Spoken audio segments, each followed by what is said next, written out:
Singkat-singkat saja ya, sampai jam berapa ini? Kita jam 9 Pak ya? Kurang lebih. Jadi intinya begini, Bapak-bapak yang dimuliakan Allah, bahwa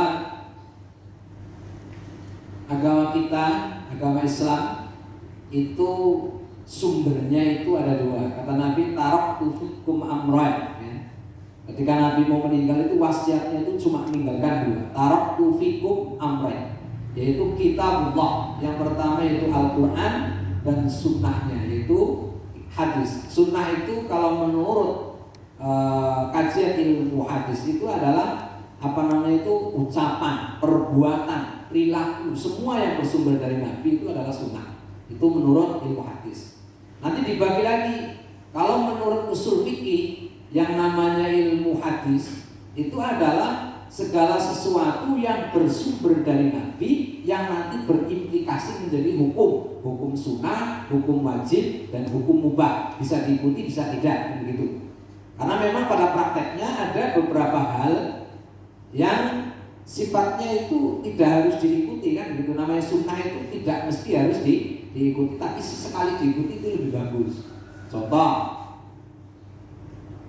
itu di dalam Al-Quran itu kan kita ini yang biasa bisa disebut orang sunnah nikah, an-nikahu sunnati faman rohiba an sunnati falaysa minni.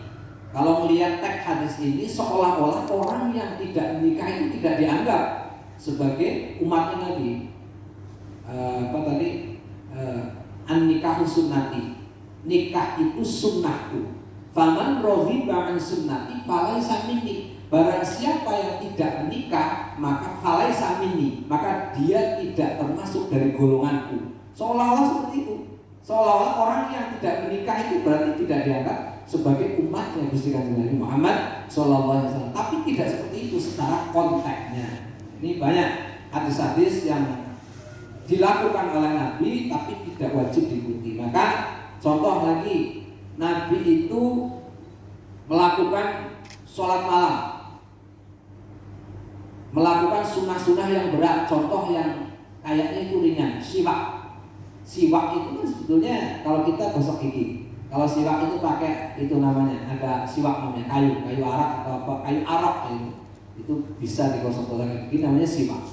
Nah siwak itu Nabi mengatakan bahwa laulan an asyqa ala ummati la amartukum bisiwak. Kalau seandainya perkara ini tidak memberatkan kepada umat, kepada kita semua, maka akan aku perintahkan perbuatan siwak ini kepada umat. Tapi itulah Nabi, seorang manusia pilihan Allah yang sangat sayang kepada umatnya, sehingga ada perilaku pribadi beliau yang sekiranya itu memberatkan umat itu tidak diwajibkan kepada kita semuanya. Salah satunya itu siwak. Berat itu Pak, walaupun kelihatannya itu sepele siwak itu. Habis itu kita bersihkan gigi pakai kayu itu kelihatan sepele. Tapi kalau itu diwajibkan, barangkali itu juga memberatkan bagi kita. Maka Nabi laula an asyqa ala ummati la amartukum bisiwak. Kata-katanya diawali dengan kalau seandainya tidak memberatkan, maka aku perintahkan. Karena tapi ini cukup memberatkan ya, tidak diwajibkan. Satu lagi, sholat sunnah, tahajud. Itu bagi Nabi wajib, bagi beliau sendiri ya.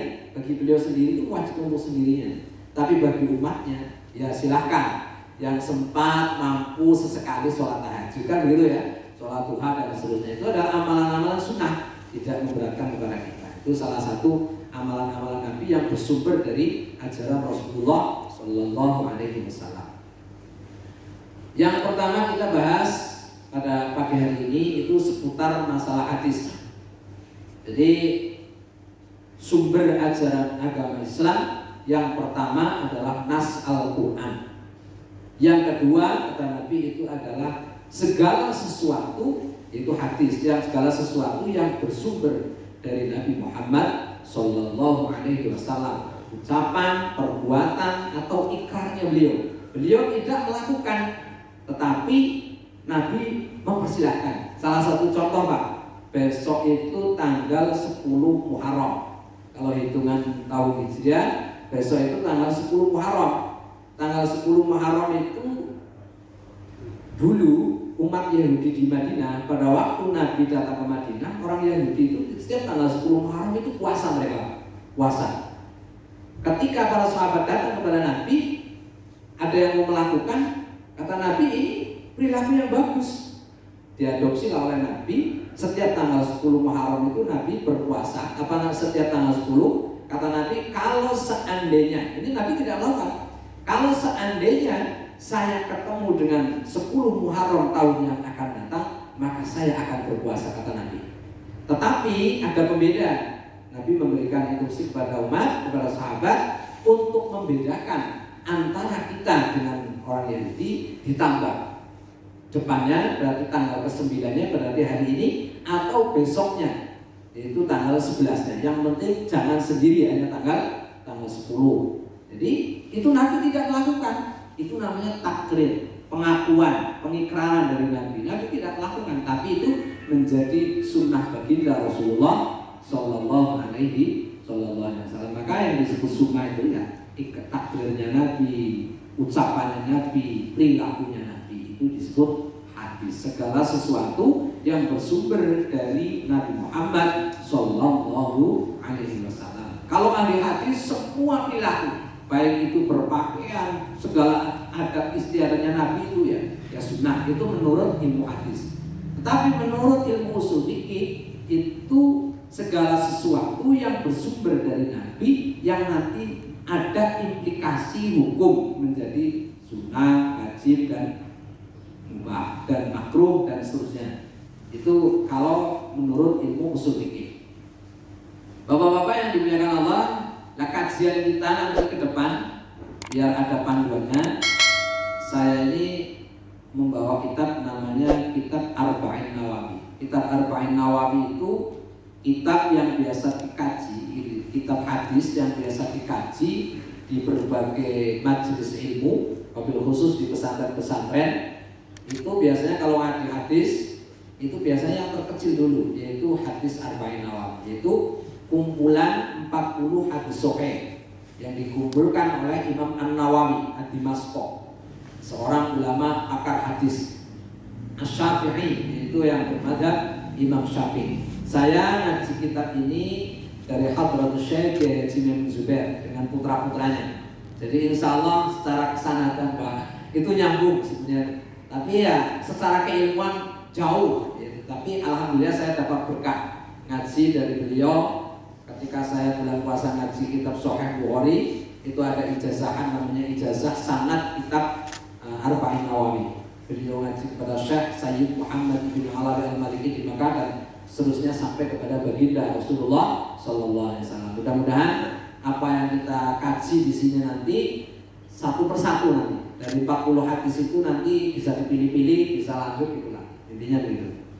Nah, ini dalam pagi hari ini untuk mengawali ngaji kita dengan kitab Sahih Bukhari, kitab Arba'in Nawawi, biar kita hati-hati dengan kalimat-kalimat hadis itu. Kadang-kadang orang gampang sekali mengucapkan ini hadis Nabi, padahal belum tentu itu hadis Nabi. Ini kata Nabi, saya ada beberapa catatan kemarin saya morat-morat tentang agar kita ini berhati-hati ketika berkomentar setiap ucapan, setiap kalimat yang seolah-olah itu sabda Nabi padahal bukan sabda Nabi. Itu di dalam Sahih Bukhari, di dalam pertama itu sebelum ada kajian hadis itu banyak sekali dituturkan hadis-hadis Nabi yang agar kita ini berhati-hati ketika